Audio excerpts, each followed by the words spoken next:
All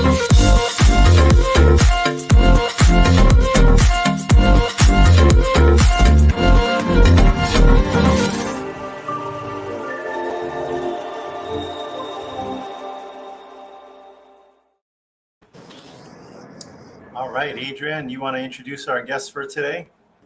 Well, aloha and welcome to the Friday Live. We have a very special guest joining us today.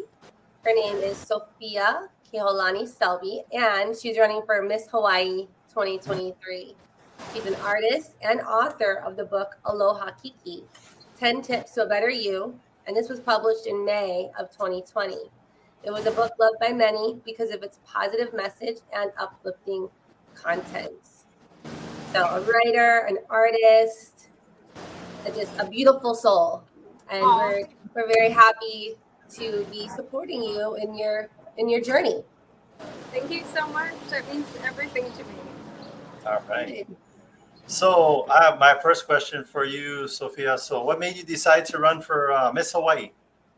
Well, for me, actually, I've never been in pageants. I've never gone into anything like that before, but my friends and family nominated me just because I am sort of a public figure already with my social media, with my book, and I just want an opportunity to give back to the community, especially my home, Hawaii, and represent a different type of beauty that can come from within and with education and intelligence. And I also want to be a voice for those who don't have a voice. And my main goal through this journey is to look out for those who are especially autistic people who need someone to speak out for them and let the world know what their story is.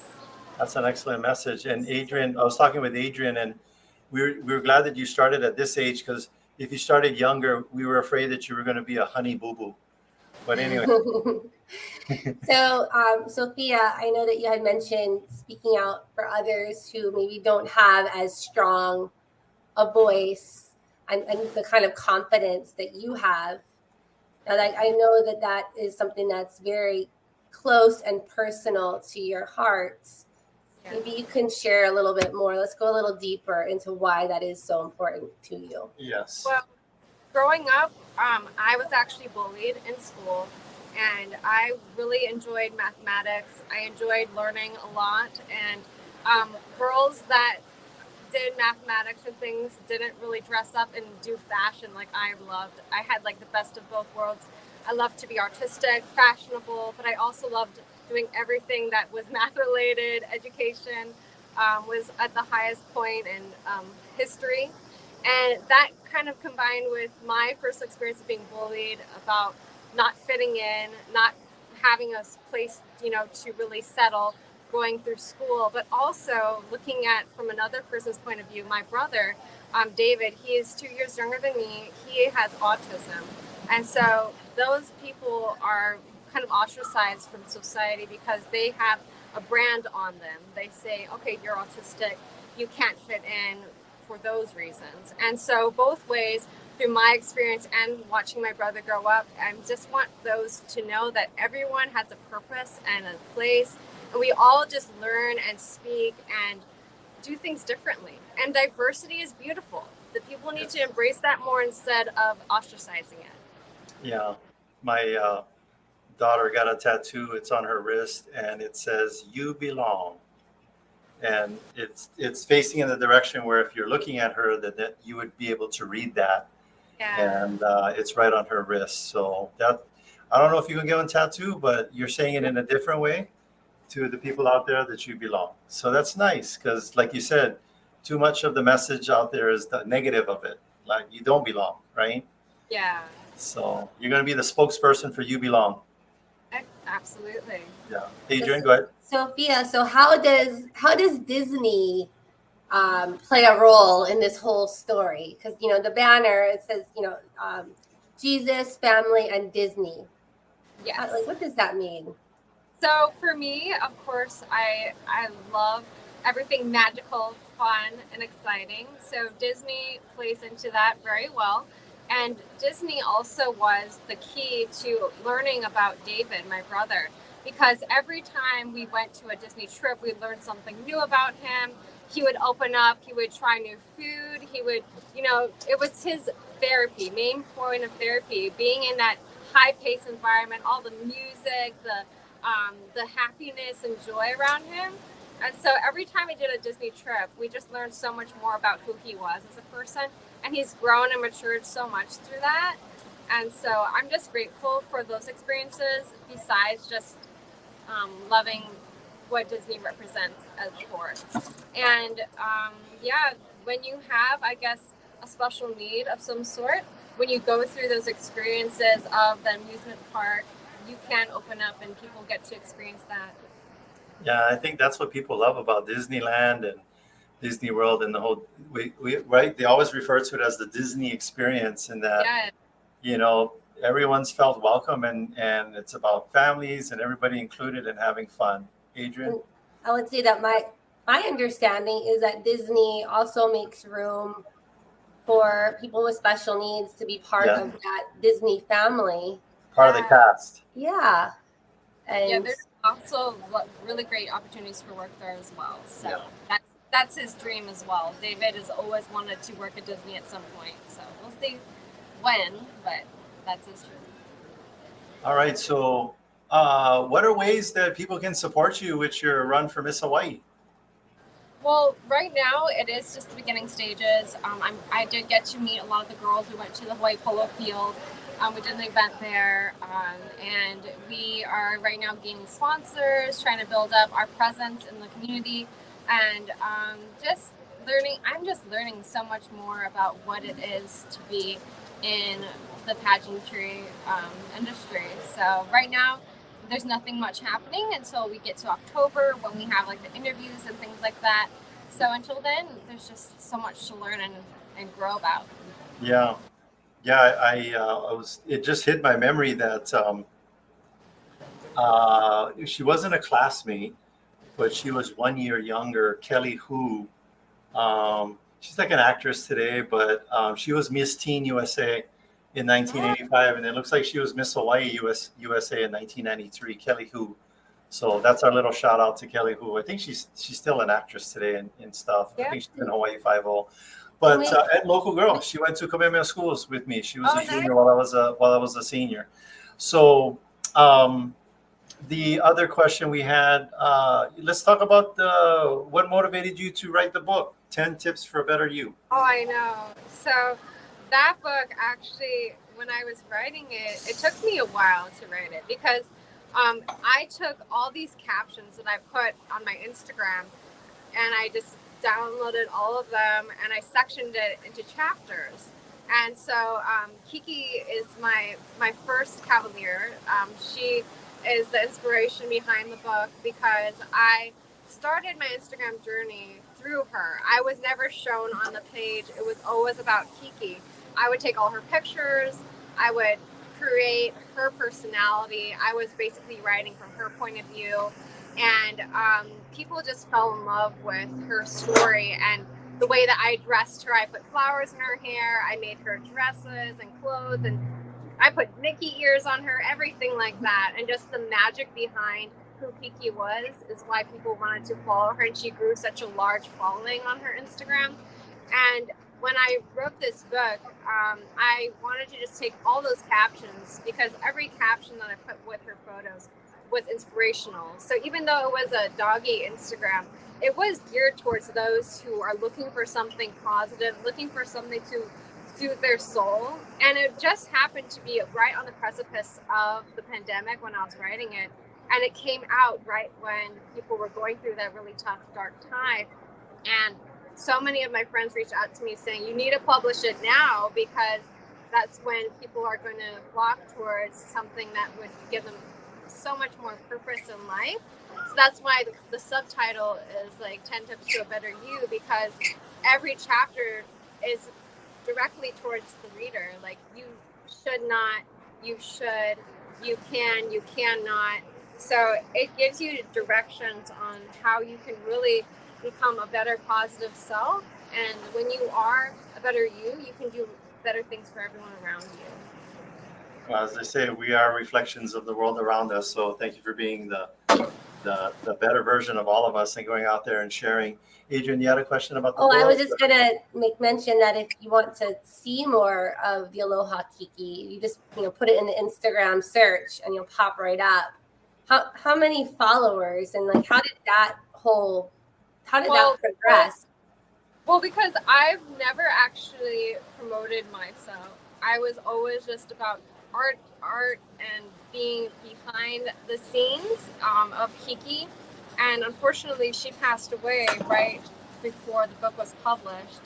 And I was really heartbroken. So, and everyone on Instagram was crying. I was getting letters sent to me and cards and sympathy notes and just these beautiful plaques of memorabilia of Kiki, and everyone was just devastated when she died. And so the book kind of like was just living up to her legacy, that she provided me a space to kind of express who I was. And I was really shy about showing who myself. I just used her, but it was my words. And so through that, people just flocked to it. It just grew so large. And so it was around like just about 200,000 when Kiki passed away. And so people were saying, like, what are you going to do to extend the page? Well, I got a puppy. So I got a new Kiki. So Kiki the second. And I just continued through her. And then this year I got Alika. So now I have two puppies on the page, and they are both just full of bundle of joy. And now I put also myself there so people can get to know me more. I've come out from being afraid, and that's kind of why I transitioned into my Miss Hawaii run, is that, people knew Kiki, people knew my story, but now they want to know the person behind it. And so I'm like, okay, I'll just go out and stop being shy, start being more confident, start really interacting with people, and just being myself. And so through that transition, I'm just so grateful for all the opportunities and people from all over the world. I mean, every Christmas, I send out at least 200 Christmas cards to different countries all over the world, signed by Kiki. And so this year will be signed by Kiki and Alika and myself, because now I'm a part of the package. So you're like got as we call it, Insta famous. What do you think was the key to becoming Insta famous? Because I think I have like 2 followers. No, I'm not even on Instagram, so I don't have any followers. But what would be your tip for becoming Insta famous? Well, the main thing was offering something different. So there are tons of dogs on Instagram, but when I created Kiki's Instagram, she was always dressed up, and my messages were geared towards people. So people were reading these messages that were uplifting, that were directly stating things about going through hard times in your life. And even though they're looking at her picture, they're reading something that fills their soul. So that's why it was different. I mean, you look at all these other dog Instagrams, they'll be like, look, I'm having a rough day, or I'm doing this, or my dog is sleeping on the floor, just very plain and basic. But mine was like an inspirational page, and it was just different that way. And so diversity is beautiful. That's my whole message in life, is that even though it's not what you typically would see, it drew so many people in. And then I'm just continuing that legacy, and now I'm using it as a way to connect with people in a different way. And I'm just so grateful and blessed with all the opportunities I've been given. And I'm so humble about all of it, because the journey that has happened, it's so wonderful. And I just can't wait to see where life takes me next. Well, it's good to see that you're putting out a positive message, because there's so much negativity out there. What a concept! Put something out positive, and it attracts people who want to check it out every day, as opposed to the negative. So, thank you so much for that, because you are, those are all like 200,000 pebbles you're dropping in the pond of the world to be positive. So that's awesome. Adrian, you had a question? Well, I'd like to know what's on the horizon. What's next? You're doing this Miss Hawaii. You've done the book. I know that you are also an amazing artist. I've seen your paintings and drawings in your mom's house, and they are beautiful. Are we going to see additional artwork, or just what's next on the horizon? Yeah. That would be really great, actually, going back to drawing and painting what I love. And actually, my degree is in architecture. So I would love an opportunity to do something with that as well. Um, but for me, life is always about the journey, never about the destination. So I'm just going along with every opportunity before me, taking it day by day. I try to plan, of course, but I don't want to plan too far ahead. And I really do let God take most of the glory for everything. So when I said on my bio, it's like Jesus, family, Disney. I want Jesus to be the one taking the wheel. I am following his lead.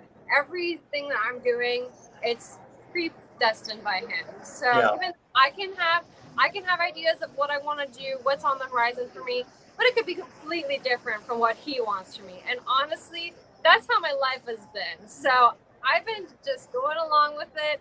I don't want to make predictions. I will say what I would like to do.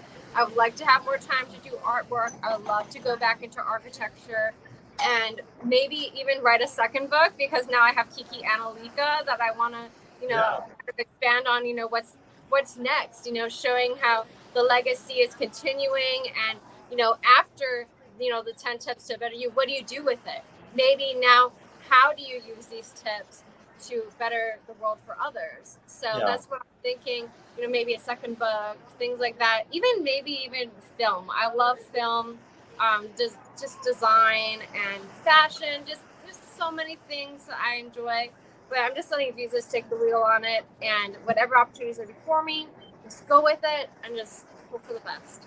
Yeah, and that's good that you say have Jesus take the wheel, because I look at some people's lives and I'm thinking maybe they have Stevie Wonder driving. They keep slamming into things and having all this drama. And so I think Jesus is definitely a better driver of our lives. Let him do than it. I'm Stevie like, Wonder. okay, and I'm just gonna sit back and figure out how can I use this path for the best. Yeah. All right. So Well, I just want to say that I'm very proud of you, Sophia, for running for Miss Hawaii. That's like a big step, and I know it's putting you outside of your comfort zone, and you're going to experience some extreme growth throughout this process. I'm excited to see that journey and to be here along with you.